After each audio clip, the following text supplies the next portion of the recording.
طيب بسم الله الرحمن الرحيم. السلام عليكم ورحمة الله وبركاته.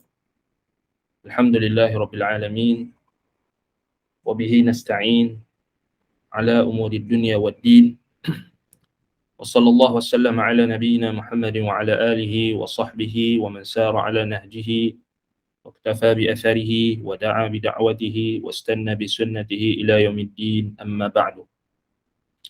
Alhamdulillah, bersyukur kita pada Allah Subhanahu wa taala kerana dengan nikmat dan juga limpahan kurniaan Allah Subhanahu wa taala kepada kita dapat bertemu pada pagi ini untuk meneruskan perbahasan berkenaan dengan akidati ahli sunnati wal jamaah, berpandukan kitab Syarhus Sunnah karangan Al-Imam Al-Muzani rahimahullahu taala. Baik, jadi kita masih lagi ada perkara yang kita berbaki berkenaan dengan isu yang disentuh oleh Imam Al-Muzani rahimahullah, itu berkenaan dengan sifat-sifat Allah Ta'ala,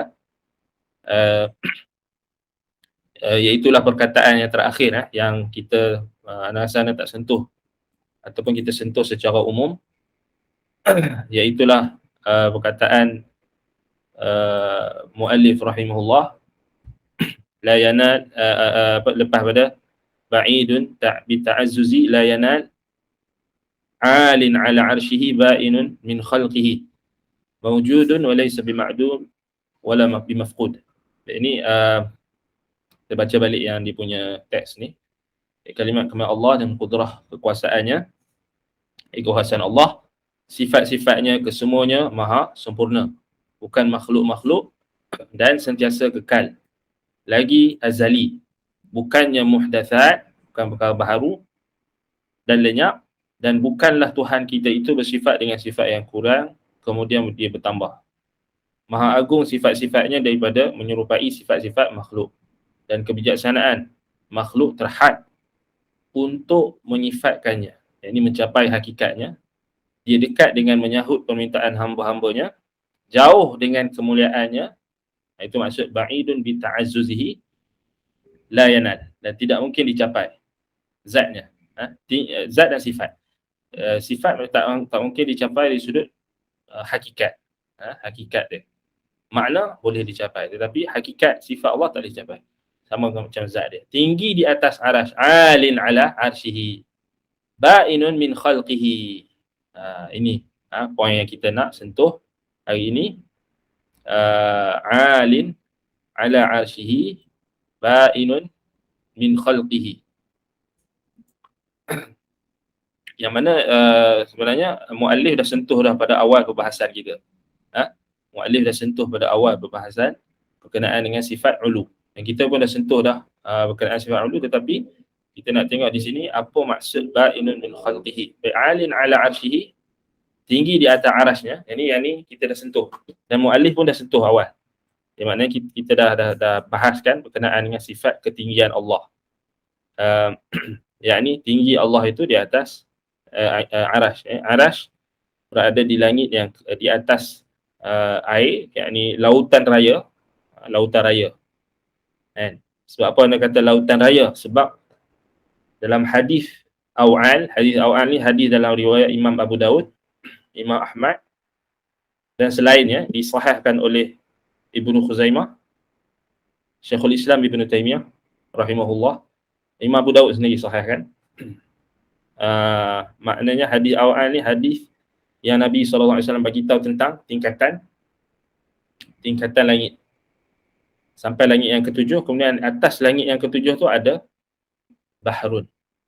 Nabi SAW kata bahrun, yakni lautan. Sebab apa anda terjemah lautan raya? Sebab lautan tu besar. Dan hadis Aw'al ni 4 malaikat yang berupa kambing gurun. Itu maksud Aw'al. Wa'lun, jamak pada wa'lun. Yang mana mereka ini adalah pemikul aras. Maknanya mereka ni di atas air, di atas lautan raya tu, dan kemudian di atas mereka itu adalah aras. Mereka memikul aras. Baik, hadis ni hadis sahih. Maknanya dalam hadis awal ni Nabi SAW bagi tahu tentang lapisan langit tu, 7 petala langit, dan setiap jarak antara satu langit ke langit berikutnya adalah 500 tahun jaraknya ataupun 700 jarak perjalanan. Maknanya jauh lah. Kemudian sebenarnya hadis ni dia mentafsirkan ayat dalam surah Hud ayat 7. Wa kana 'arshuhu 'alal ma'. Wa kana 'arshuhu 'alal ma', dan adalah arasy Allah berada di atas air. Air tu apa? Air tu bukan air laut kat dunia ni. Lautan raya. Maknanya lautan raya. Lautan raya ni bila kita kata raya tu dalam bahasa Melayu, raya ni maknanya besar. Besar. Sebab itu ana terjemahkan lautan raya. Sebab bila kita lautan raya, lautan yang kita tengok sekarang ni pun dah luas. 70% daripada bumi adalah air, lautan. 30% saja, 30% saja daratan. So 70% tu, so bayangkan lautan yang di atas langit yang ketujuh, yang di atasnya ada arash, ada malaikat pemikul arash, ada arash lagi luas. Itu maksudnya. Maksud bila kita kata lautan raya tu, so membezakan antara lautan yang kita tengok lautan di bumi dengan lautan yang ada di langit yang ketujuh. Dan sebelum ni anda pernah share kajian oleh NASA tentang water reservoir kan. Pernah anda share dah sebelum ni. Yang mana pihak NASA mereka dapat detect melalui mereka punya apa dia panggil teleskop tu. Satu titik yang mana mereka dapat kesan adanya air. So jarak dia jauh. Maknanya ni yang kat langit yang kat dunia ni lah kan. Langit yang dunia sebab apa? Semua teleskop yang digunakan, sama ada James Webb teleskop ataupun Hubble teleskop, semua tu hanya mampu capai langit yang pertama. Tak boleh pecah langit kedua pun. Tak boleh sampai langit kedua pun. Langit pertama baru. So astronaut, astrophysician ataupun apa lagi, astronomer ke apa ke, dia orang hanya mampu sampai tahap tu saja. Langit yang pertama baru. Bukan tak lepas lagi langit yang pertama tu tak sampai lagi. Dia punya penghujung pun tak sampai, sebab tak boleh sampai pun langit kedua kan, langit pertama saja. Itu menunjukkan apa yang kosmik, benda-benda kosmik yang kita dapat detect melalui, sama ada melalui mata kasar ataupun melalui teleskop, tak kira lah teleskop tu canggih macam mana sekalipun, hanya mampu sampai langit pertama. Itu langit dunia. Langit dunia maknanya sampai situ lah. So atas orbit bumi ni, kita kata atmosfera. Atas atmosfera ni orang yang pergi, ni kalau orang yang tak percaya, kalau orang yang percaya konspirasi teori, dia tak percayalah yang NASA punya kajian apa semua tu. Ialah kita kata bukan semua kajian teori mereka tu kita kena tolak kan. Cuma contoh ISS yang dia orang pergi tu dekat orbit bumi. So dia tak lepas langit kedua lagi, tak sampai pun, baru masih lagi langit pertama, langit dunia. So itu kita kena faham lah dia punya kedudukan tu. Baik, jadi bila kita sebut tentang tadi kajian NASA tadi, mereka dapat detect satu water reservoir yang mana kandungan air dia 140 trilion kali ganda daripada lautan di bumi. So itu yang dia orang punya perkiraan lah, perkiraan dia orang, jangkaan dia orang, 140 trilion kali lautan di bumi. So maknanya kita ni kecil lah. So kita ni kecil, itu point dia. Jadi lautan raya yang dimaksudkan dalam hadis awal, dalam hadis riwayat Imam Abu Daud. So memang Nabi SAW bagi tahu dekat sahabat untuk bagi tahu kita ni kecil. Kan? So Allah Subhanahu Wa Taala di atas aras. Mana langit yang ketujuh, kemudian tidak ada sesuatu pun di atas. Itu maksud alin ala arsyihi. So yang ni kita kena explain. Kita kena faham. Sebab ada lagi orang yang tak faham, terutamanya ahlul bidah wal ahwa. Dia duk ingat langit tu langit yang kita nampak ni. Ni langit yang kita nampak ni. Dia kata Allah di langit, ni langit ni. Bukan betul. Bukan itu maksud dia. Sebab tu kita kata nak faham langit, fahamlah macam mana yang Quran cerita. Kan? Khalaqas samawati wal ard. Kan? Sab'a samawat. 7 petala langit tu. Yang hakikatnya pun kita tak boleh nak sampai ke langit yang pertama ni pun kita masih lagi duk buat kajian. Tu pun banyak lagi benda tak tahu. Kan? Langit kedua tak sampai lagi. Hanya seorang sahaja yang pernah mencecah sampai ke langit ketujuh dan sampai ke Sidratul Muntaha, iaitulah Nabi kita Muhammad sallallahu alaihi wasallam. Astronaut baru sampai dekat orbit. Jangan rasa sampai ke orbit tu dah rasa macam dah ni kan. Depa yang sampai dekat ISS tu pun dah rasa keagungan Allah. Sebab anda tengok baru-baru ni anda tengok satu dokumentari tentang pengembaraan ni lah, angkasa, space. Tapi orang yang tak percaya dengan orang yang percaya teori konspirasi ni, dia tak tepi lah. So semua benda konspirasi kan. Pergi sampai ke naik ke bulan apa semua konspirasi, tak apalah. Itu pandangan dia orang. Tapi kita tengok benda ni, orang kafir, orang barat, dia orang memang buat kajian. Masalahnya kita sebahagian orang Islam ni, kita buat apa? Kita buat syirik, buat khurafat, buat bid'ah. Kita dahlah mundur dalam agama, mundur juga dalam urusan dunia.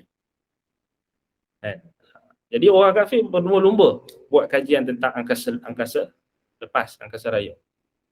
Bukan bermaksud maknanya kita setengah orang, jadi masalahnya setengah orang bila kita kata kita buat kajian tentang dunia, kita mengenepikan urusan akhirat. Tak, seimbanglah maksud dia. Kita yang duk belajar tentang agama ni, kita belajar tentang akidah. Sebab apa? Sebab kita nak jumpa dengan Allah, kita nak bertemu dengan Allah, kita nak tengok wajah Allah. Allah Subhanahu Wa Taala yang paling tinggi. Kan? Sebab itu ada orang kata, kenapa ni mengaji agama ni, kenapa tak buat kajian tentang angkasa lepas dan sebagainya? Kenapa orang kita ni asyik mengaji agama, mengaji akidah? Ya, sebab kami nak bertemu Allah. Itu jawapannya. Sebab kami nak jumpa Allah SWT, kami nak masuk syurga. Syurga tu kat mana? Syurga tu di bawah aras. Aras itu adalah bumbung bagi syurga, bahkan bumbung bagi seluruh makhluk. Kita nak bertemu dengan Allah, kita nak tengok wajah Allah. Sebab tu kita mengaji agama, kita mengaji akidah, kita mengaji fiqh, kita nak bertemu Allah. Yang ni matlamat yang tertinggi. As'aluka ladzatan nazar ila wajhik wa syauqi ila liqa'ik. Nabi SAW doa, aku memohon kelazatan melihat wajahmu.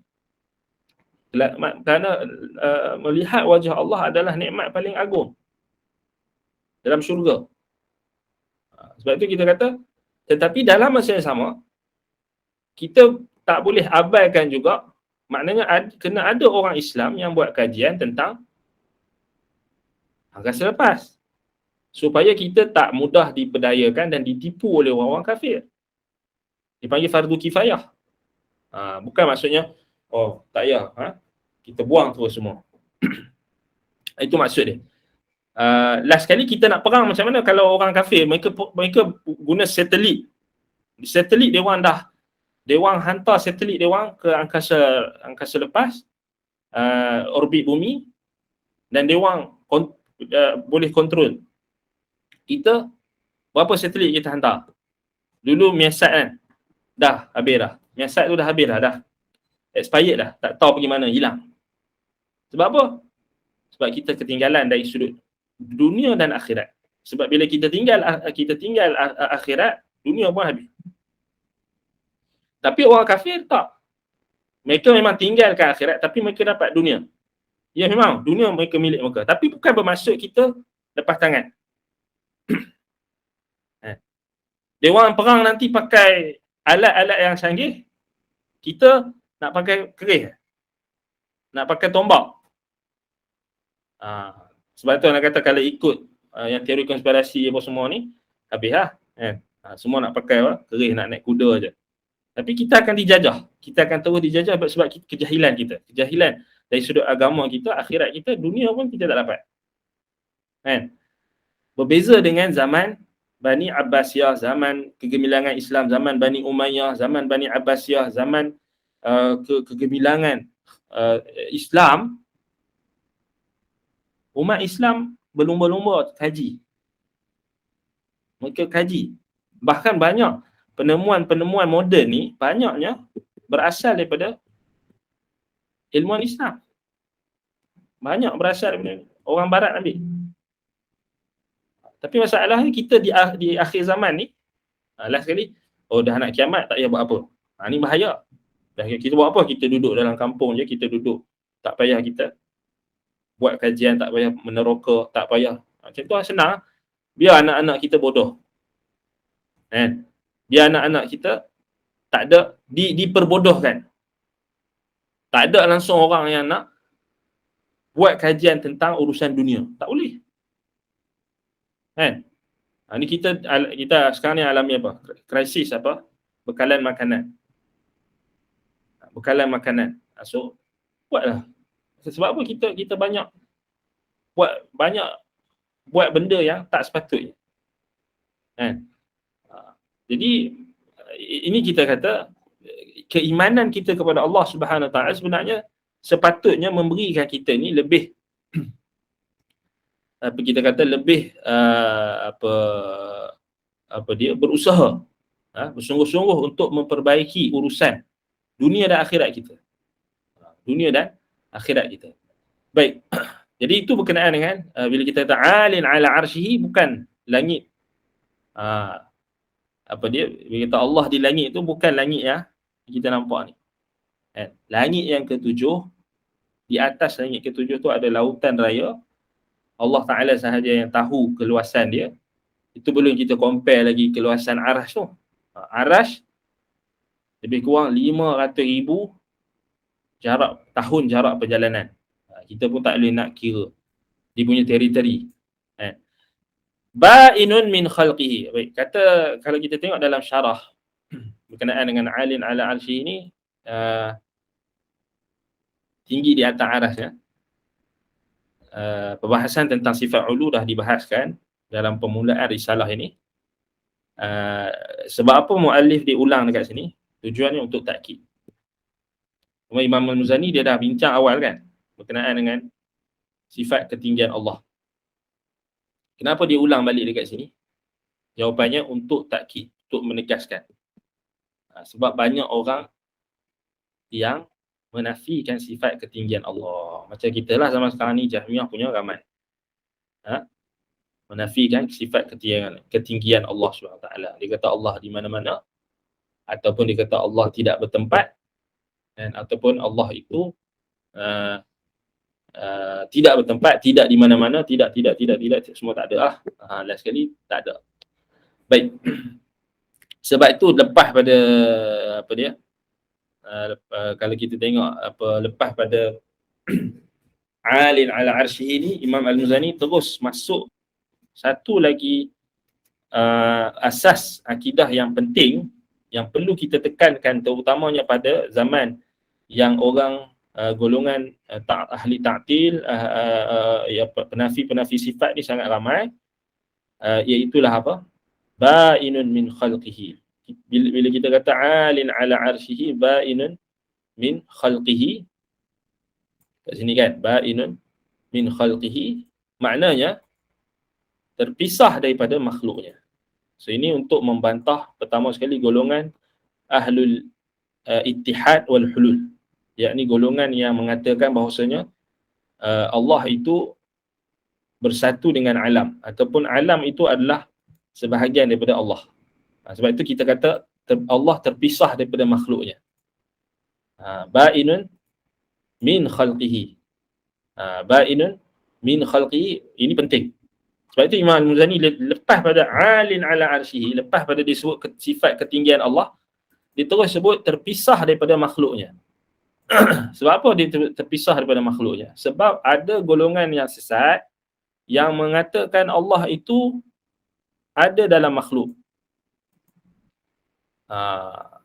Allah Ta'ala ada dalam makhluk, ataupun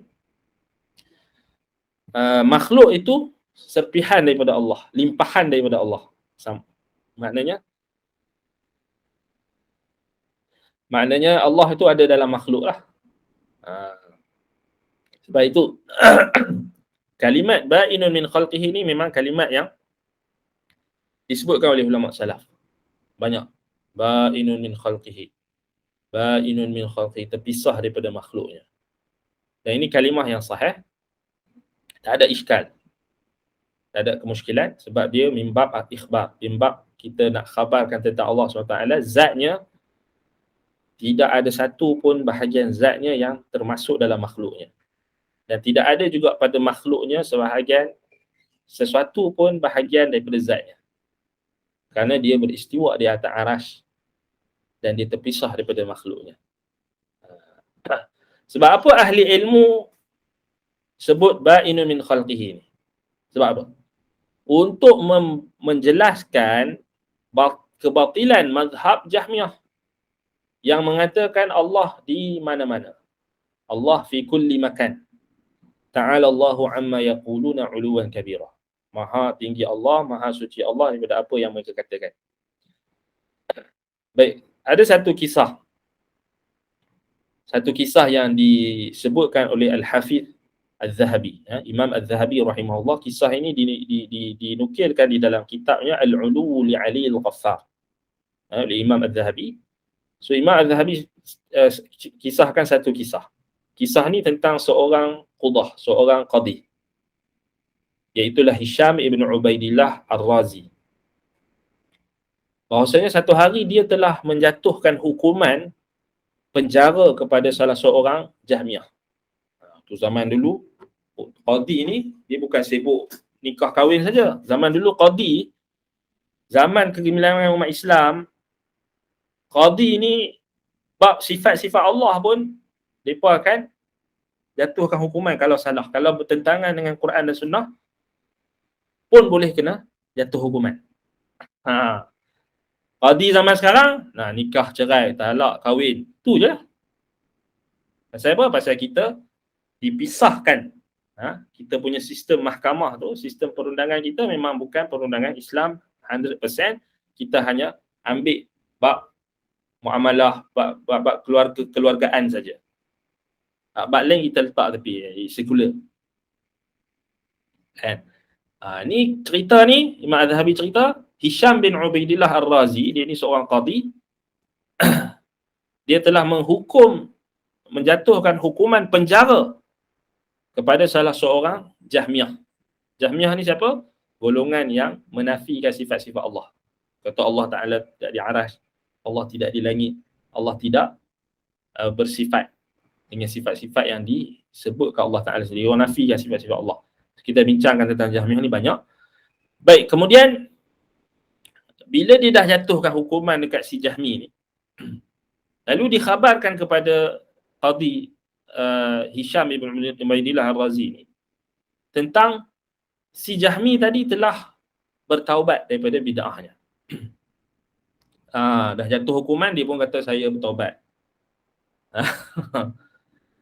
Baik, apa yang Qadi ni buat? Hisham bin Ubaidillah Ar-Razi, dia terima terus ke? Okey, ni satu lagi fiqh yang kita kena faham. Dakwaan taubat tak boleh kita terima semata-mata orang tu kata saya bertaubat. Dia mesti kena ada bukti. Mesti kena ada bukti. Tak boleh saya menyesal. Tapi kena keluar daripada penjara, dia buat lagi. Kami mengisytiharkan, kami bertaubat daripada ajaran sesat sekian. Esok dia buat lagi nama baru. Itu yang macam kita sekarang ni. Isytihar taubat.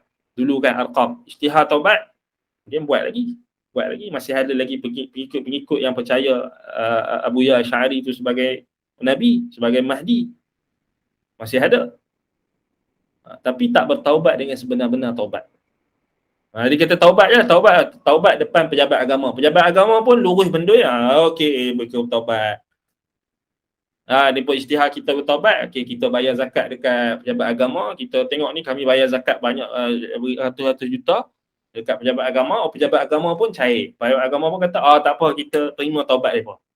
Itu realiti kita hari ni. Sebab itu ajaran sesat bercambah-cambah, berlambak-lambak macam itulah. Dulu siapa? Rasul Kahar kan? Yang tangkap macam buat apa? Raja Bomoh kan keluar kan taubat dengan mantan mufti wilayah dulu kan, bertaubat kan, ambil gambar bertaubat kena apa semua, buat lagi, keluar buat lagi. Sebab apa? Sebab tak praktikkan hukum Islam yang sempurna. Kita boleh kata macam main-main lah, tak serius. Ialah sebab sistem perundangan pun sistem yang tak ada akta yang boleh nak dakwa mereka-mereka macam ni. Tak ada apa benda, tak pernah diusahakan benda-benda macam ni, tak ada. Jadi tu lah. Raja Bomoh tu kan, Raja Bomoh yang buat benda pelik-pelik tu. Dulu kan cakap dia bertaubat. Jumpa dengan mufti dia, kemudian mufti dia kata dia bertaubat. Habis. Kemudian dia buat lagi. Taubat apanya? Taubat apa? Ulang balik benda yang sama. Syirik yang dia buat, khurafat yang dia buat, bid'ah yang dia buat.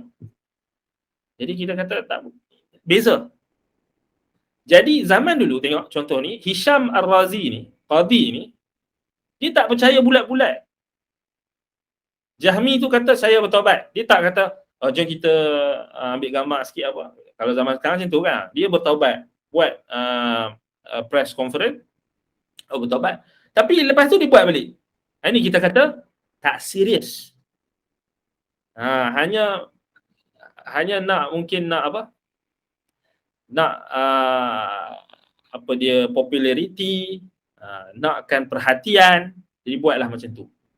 Supaya orang kata dia buat kerja, supaya orang kata dia qadi ni atau mufti ni buat kerja ataupun dia telah berdakwah. Tapi tak serius.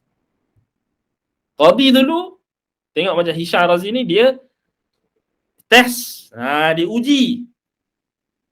Dia uji si Jahmi ni. Kamu kata kamu bertaubat ya? Aku kena buat test dulu. Dia test.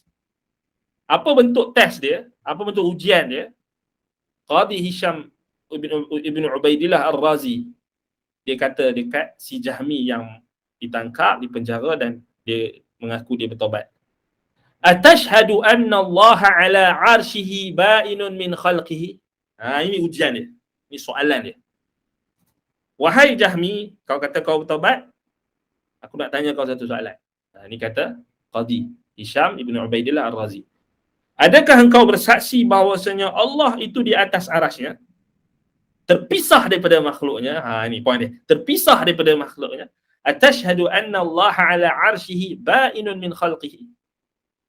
Faqala al-Jahmi, kata Jahmi tadi, la adri ma ba'inun min khalqihi. Aku tak tahu. Dia jawab, aku tak tahu adakah dia terpisah daripada makhluknya.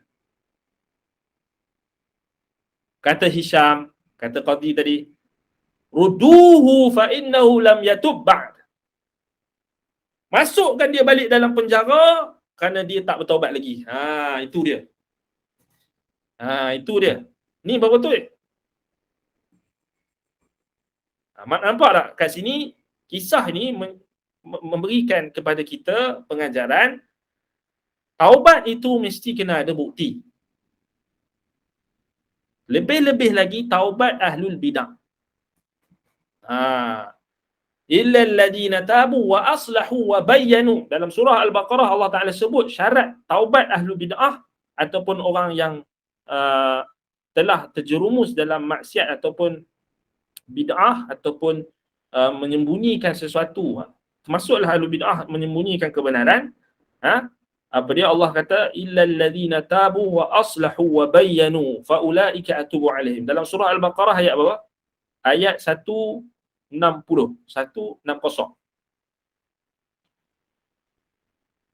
Ayat 159 tu Allah kata innal ladzina yaktumuna ma anzalna minal bayyinati wal huda min ba'di ma bayyanahu lin-nasi fil kitabi ulaika yal'anuhumullah. Ulaika yal'anuhumullah wa yal'anuhumul la'inun illa alladhina tabu wa aslahu wa bayyanu fa ulaika atubu 'alaihim wa ana at-tawwabur rahim. Sesungguhnya orang-orang yang menyembunyikan apa yang telah kami turunkan berupa keterangan-keterangan. So kat sini point dia, ahlul bid'ah macam Jahmiyah, dia menyembunyikan. Dia tak mau kata Allah Ta'ala di atas langit. Dia tak mau kata Allah Ta'ala tinggi di atas aras, terpisah daripada makhluknya. Minal bayyinati wal huda. Min ba'di ma bayyanahu linnas, setelah kami terangkan kepada manusia melalui Rasul kami. Nabi Muhammad dah explain dekat sahabat. Sahabat pun dah explain dekat tabi'in. Tabi'in pun dah explain dekat tabi'in dan sampai kepada kita hari ini melalui mereka. Fil kitabi, yang ada dalam kitab, dalam Quran. Kerana akidah kita ahli sunnati wal jamaah, sumber kita Quran, kitab. Ulaika yal'anuhumullah, ni hukuman atau pembalasan bagi orang yang menyembunyikan kebenaran. Mereka dilaknat oleh Allah. Wa yal'anuhumul la'inun, dan dilaknat oleh orang-orang yang melaknat. Sebab itu dalam hadis Nabi SAW bersabda, la'anallahu man awa muhdithan. Laknat Allah ke atas orang yang membela pelaku bid'ah. Jangan main-main. Membela pelaku bid'ah, dilaknat. Tapi Allah Ta'ala sebut ayat lepas tu, ayat 160, illal ladzina tabu, ada istisna, kecuali orang yang bertaubat. Bertaubat saja tak cukup, mesti kena ada bukti. Bukti dia, wa aslahu, mereka melakukan perbaikan. Wa bayyanu, dan menjelaskan balik apa yang mereka sembunyikan. Fa ulaika atubu alaihim, mereka itulah orang-orang yang Allah terima taubat dia. Wa ana tawwabur rahim, Allah kata akulah maha penerima taubat dan maha mengasihani. Nampak? Hisham ibn Ubaidillah Ar-Razi, seorang qadi, dia telah mempraktikkan ayat ni. Orang zaman kita, mufti qadi zaman kita ni tak praktik benda ni.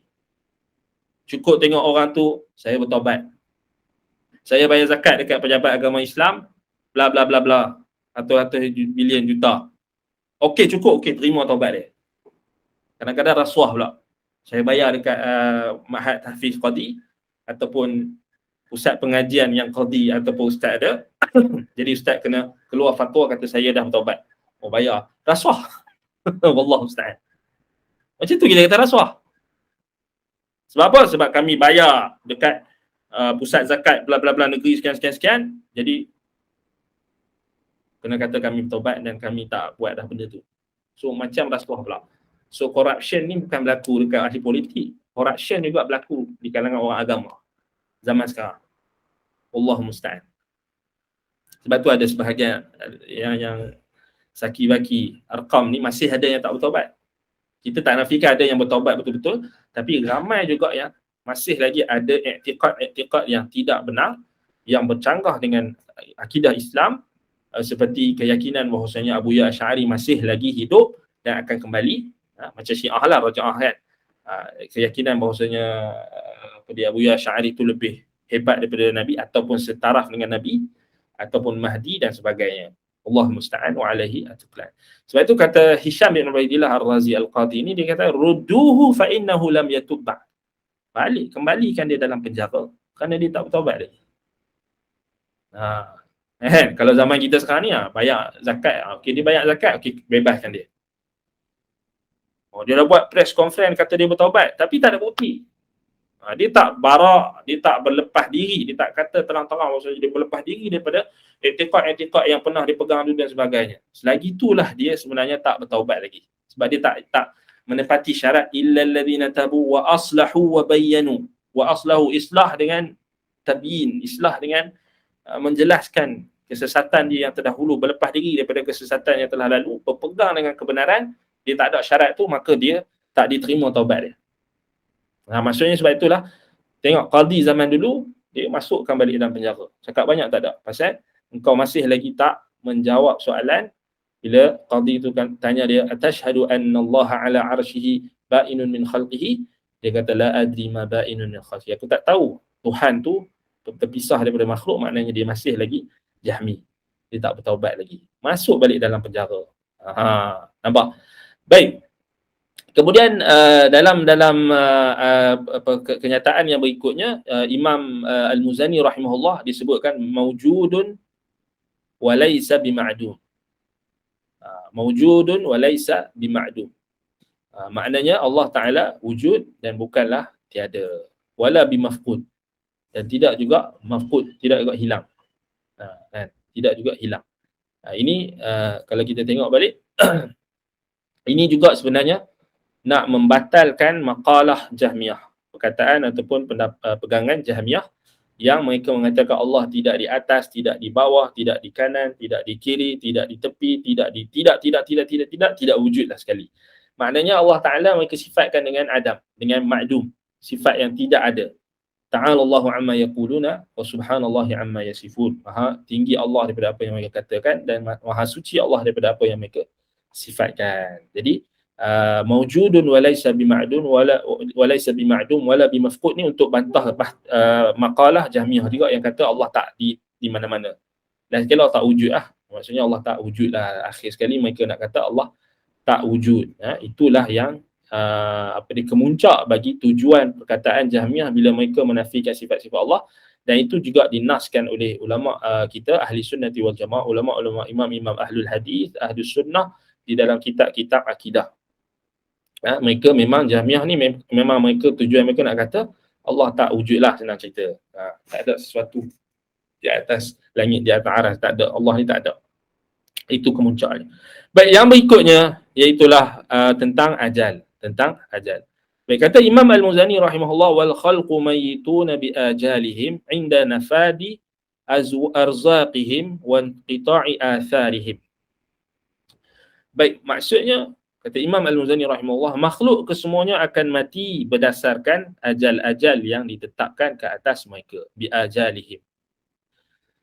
Baik, ketika itu terhentinya rezeki-rezeki mereka dan terputusnya kesan peninggalan mereka. Baik. Kemudian kalau tengok dalam footnote tu, dia letakkan ayat apa? Ayat mengisbatkan tentang ajal maut. Ayat surah An-Nisa ayat 78. Ainama takunu yudrikkumul maut walau kuntum fi burujin musyayyadah. Kat mana saja kita berada, maut tu akan sampai. Walaupun kamu berlindung di benteng yang tinggi lagi kukuh pun, nak lari kat mana? Kalau maut tu ditetapkan ajal mati kita ni sampailah dia, dan walaupun kita nak berlindung kat mana-mana pun, macam orang kafir kan, dia orang buat bunker kan bawah tanah, kononnya nak lari daripada kiamat. Dia tak tahu sebenarnya duduk bawah tanah ke, gali lubang sampai berapa kilometer dalam ke, nak berlindung ke, nak buat apa ke, kalau maut tu sampai, ajal maut tu sampailah pada dia, tak boleh dia nak lari dah. Allahul musta'an. Baik. Jadi di sini kalau kita tengok ajal ni, maknanya kata di sini wa qita'i atharihim, okey, wal khalqu mayyitun bi ajalihim, ini adalah apa? Marhalah yang pertama di akhirat. Maknanya marhalah pertama, maksudnya bila kita sebut marhalah yang pertama untuk kita masuk ke alam akhirat, iaitulah kematian. Kematian, maut. Wal mautu haqqun ala jami'il makhluqat. Di sini kematian ni, maut ini adalah hak yang Allah Ta'ala tetapkan kepada semua makhluk. Sebagaimana dalam firman Allah SWT, kullu syai'in halikun illa wajhah. Setiap sesuatu akan musnah. Semua. Selain Allah akan musnah, kecuali wajahnya. Lahul hukmu wa ilaihi turja'un. Bagi Allah tu hukum ketetapan, padanya lah dikembalikan. So Allah Ta'ala kata lagi, thumma innakum ba'da dhalika lamayyitun. Kemudian kalian selepas itu akan benar-benar akan mati. Baik, jadi semua makhluk akan mati. Semua makhluk akan mati berdasarkan ajal yang telah ditetapkan. Yang telah ditetapkan oleh Allah. Berhentinya ajal mereka itu pada bila. Tak ada siapa pun yang boleh melampauinya.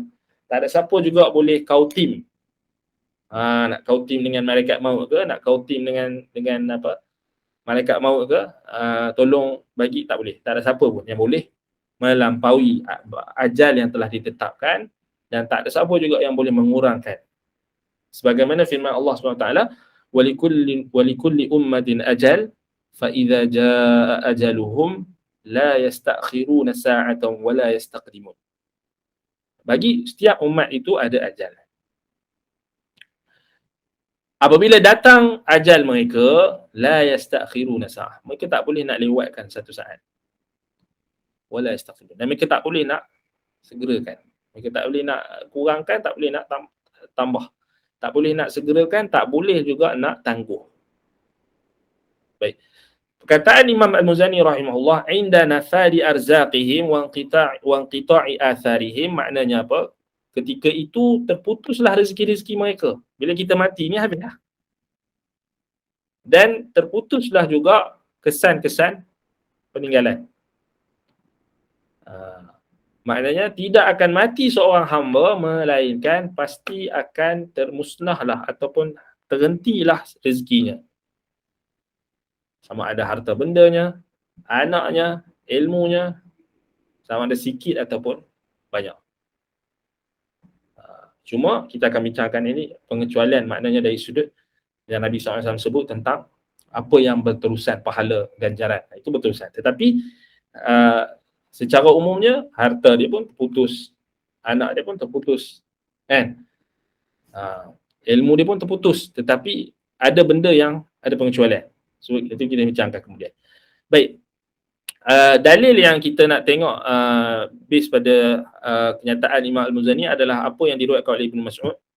Katanya Ummu Habibah radhiyallahu anha pernah berdoa, isteri Nabi kan, Ummu Habibah pernah berdoa, Allahumma matti'ni bi zawji Rasulullah SAW wa bi Abi Sufyan wa bi akhi Muawiyah. So, Ummu Habibah radhiyallahu anha, ummul mukminin, isteri Nabi yang mulia, pernah satu hari minta doa, ya Allah, matti'ni bi zawji Rasulullah SAW. Kau berikanlah nikmat kepadaku melalui suamiku Rasulullah sallallahu alaihi wasallam, dan bapaku Abu Sufyan, dan saudaraku Muawiyah. Maknanya berikanlah kepada aku nikmat melalui mereka. Kan? Ni doa Ummu Habibah. Faqala laha Rasulullah sallallahu alaihi wasallam. Nabi pun dengar dia punya doa. Nabi kata apa? Innaki sa'altillahi ta'ala li ajalin madrubah. Sesungguhnya kau ni minta dekat Allah ajal yang telah ditetapkan.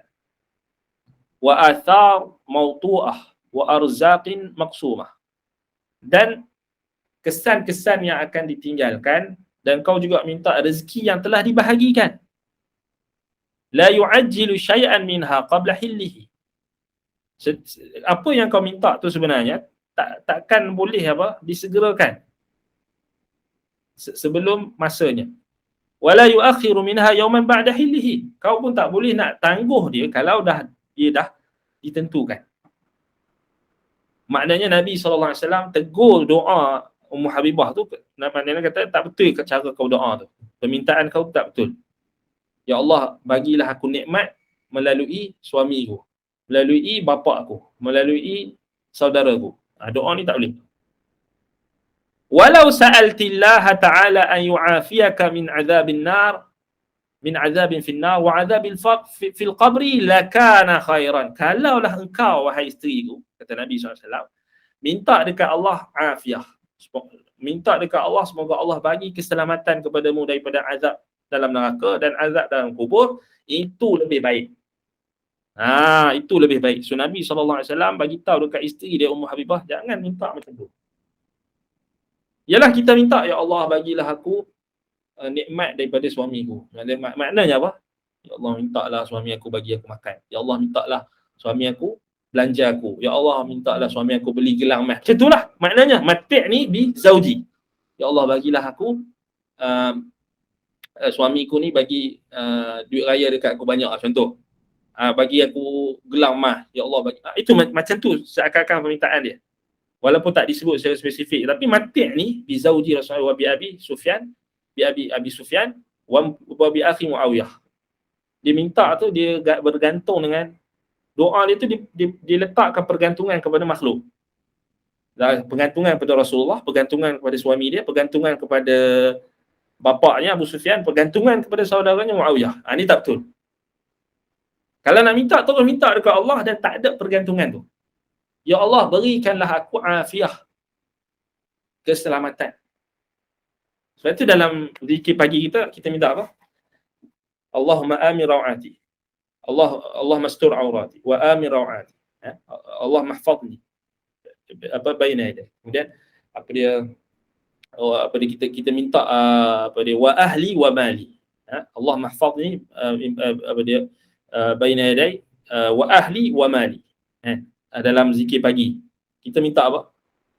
Kita minta Allahumma inni as'aluka al-'afwa wal 'afiyah fid dunya wal akhirah.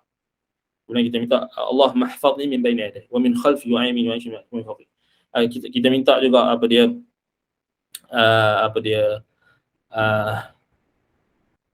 dalam azkar sabah tu kita minta as'aluka Allah mahfazni min baini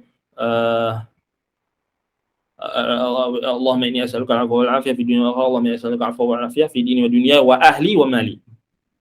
Wa ahli wa mali.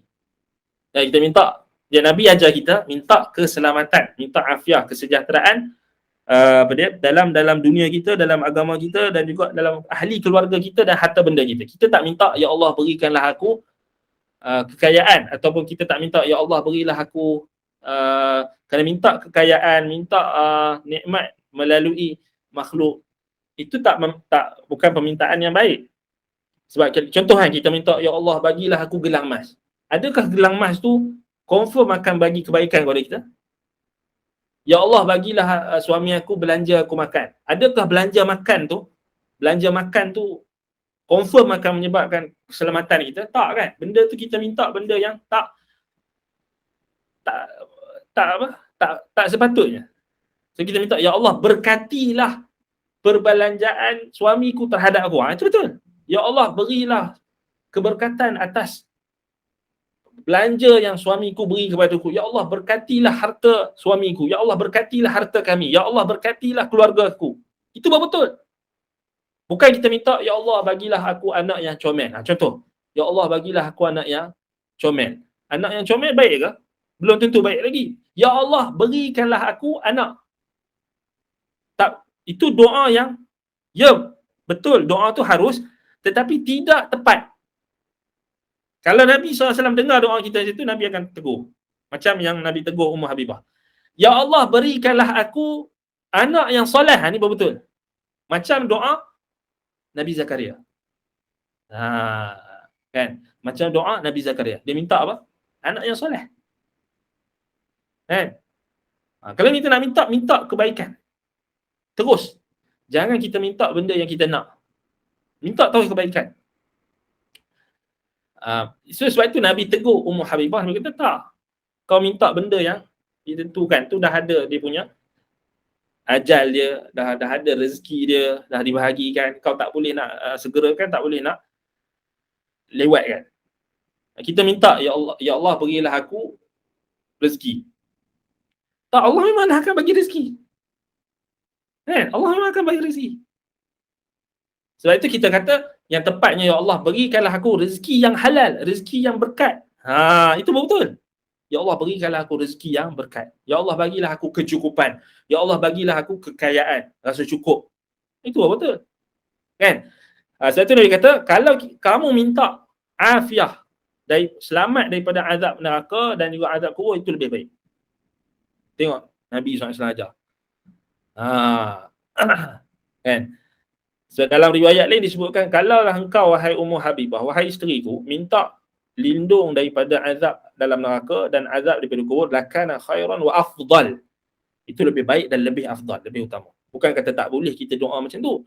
Cuma dia khilaful aula. Khilaful aula maknanya dia nak kata makruh tu, dia mungkin dia taklah makruh tahrim, tapi dia makruh tanzih macam itulah. Maknanya dia khilaful aula. So kalau kita minta ya Allah berilah aku kereta, boleh tak? Harus, tapi dia khilaful aula. Ya Allah, berikanlah aku kereta yang baik, ataupun kereta yang dapat yang berkah ataupun yang dapat menambahkan ketaatanku. Itu lebih baik. Bukan kata tak boleh kita minta dekat Allah, minta doa-doa yang umum ni, bukan tak boleh. Boleh, harus. Tetapi khilaful aula. Mintalah keberkatan dalam harta benda, keberkatan dalam uh, rumah tangga, keberkatan dalam apa dia keluarga kita, anak kita. Itu lebih baik. Itu fiqh yang kita boleh dapat daripada hadis ni.